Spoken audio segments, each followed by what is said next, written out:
Hello. Good evening, guys. I must share with you how I'm feeling. Every time I hear that introduction, I find myself feeling a little daunted. So now I have to live up to it, right? I just can't rely on being a pretty face. It's extremely challenging. So anyway, today is very simple. I understand you guys are tired, and trust me, this talk is going to be so short, you will not even realize what happened.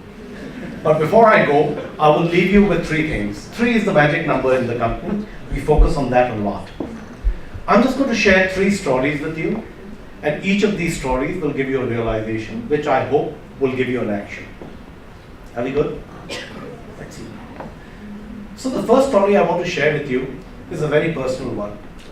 I was in the 10th grade when I decided that education and me could not meet eye to eye. I had a problem with it. So I decided to quit school, and I told my mother that. I said, I'm going to leave school. And she was a medical doctor, and to say the least, she was horrified. So she asked me, what exactly do you plan to do if you leave school?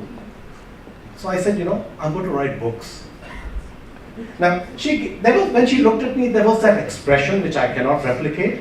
And she said, really? You're going to write books? What's the big deal? Any fool can do that. Now, the minute she said that, something magical happened. You see, I always saw writing books as this really big deal. But here's my mother telling me, any fool can do that. So I retained that sentence in my head, and a few years later, when I decided the time was right for me to write, I remembered any fool can do that. This fool took 16 years to write 16 books. Some of them have done fairly well. And the reason I'm sharing the story with you is that very often in life, there will either be that little voice in your head, or some helpful friend or teacher or parent who will tell you, are you sure you can do that? Don't let that stop you. Okay? Now, to make sure that this is meaningful for you, I'm going to ask you, just think, what are the top 3 things you wish to achieve in your life right now? Okay, don't close your eyes and think. At this time of the evening, it's a bad idea. You'll fall asleep. Okay? So just think, what are the top 3 things you can achieve? In fact, if you want to really take this to the next level and live limitless, I would suggest that tonight or tomorrow, whenever you have time, sit down with a piece of paper, write down a list of everything you wish to achieve in your life. Now, when you are writing down this list, very often you will hear that voice in your head saying, dude, be practical. Are you sure you can do that? And that's the time you have to remind yourself that any fool can do that. So do not allow realities and practicalities to hold you back when you are making your wish list. So I would urge you that that's the first thing you need to do. Make a list of everything you want to achieve in your life. So now that we've done that, let's assume we've done that. Let me tell you another story. So a couple of weeks back, I was taking a walk in Botanical Garden, and there was a friend of mine with me, and the sun was turning a little hot, and we hit a tri-junction. So I said, hey, I asked my friend, I said, can we take that path? She said, why? Do you know where that goes? I said, no. She said, then why do you want to take that path? I said, because it has the maximum shade. Right? So she gave me a very judging look, like lazy bugger, that kind of look. So I said, I felt compelled to explain. I said, walking in the park is like living life. Every so often you will hit a junction and you will need to take a decision. Should I go this way or that way? Now, more often than not, you will not know where those paths go, how good they are, how bad they are, till you start walking on them. And guys, whenever that happens, just follow the shade. Always take the easiest path to get to wherever you wish to. So, let's translate that now. Just imagine that you have made your wish list. Now, pick up that wish list and look at it and ask yourself, what is the easiest thing I can achieve from this list today? Then, when you have identified that, okay guys, do not do this while you are making the list. Otherwise, you will shoot yourself in the foot and not be able to make a list. Remember, most human beings function within the realm of what's possible. But to live limitless, you have to function within the realm of what's desirable. So when you make the list, you pick up the list, identify the smallest and the easiest thing on it which you can achieve right now, then ask yourself, what is the easiest way to do this? Remember, we follow the shade, right? So ask yourself, what's the easiest way to do it, and just do it. Whether you fail or you succeed, you will learn. And that will help you to achieve the next thing on the list, and then the next. And you just keep going down your bucket list till it's over or till you kick the bucket, either way. But you just keep going at it, right? So that's the second thing I wanted to share with you.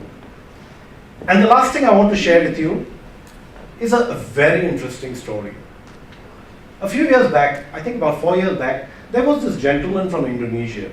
He's about 67. He was 67 then. He's a multi-millionaire. Actually, he's a billionaire.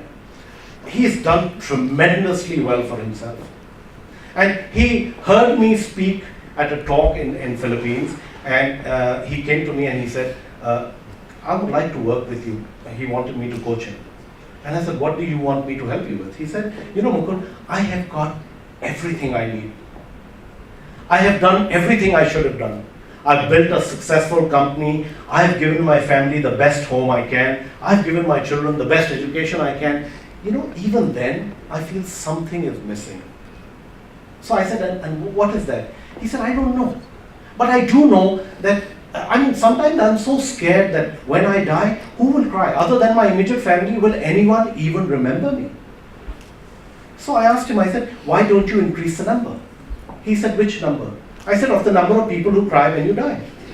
But just to pick one person every day and see what you can do for them. There are always people less fortunate than us, right?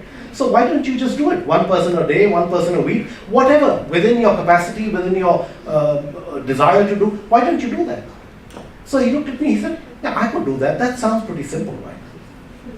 And I said, you know, because you have a lot of money, don't just give it away and assume you've done something. I want you to physically go out there and do something. I am still in touch with this gentleman, and it's amazing how his life has transformed. He goes to old age homes and reads. He goes to orphanages and take orphans out for movies. He goes to collect clothes and food and send it to conflict countries and countries affected by natural disaster. And he found his meaning and his purpose. And the reason I'm telling you this story, and it's very relevant for where you guys are sitting.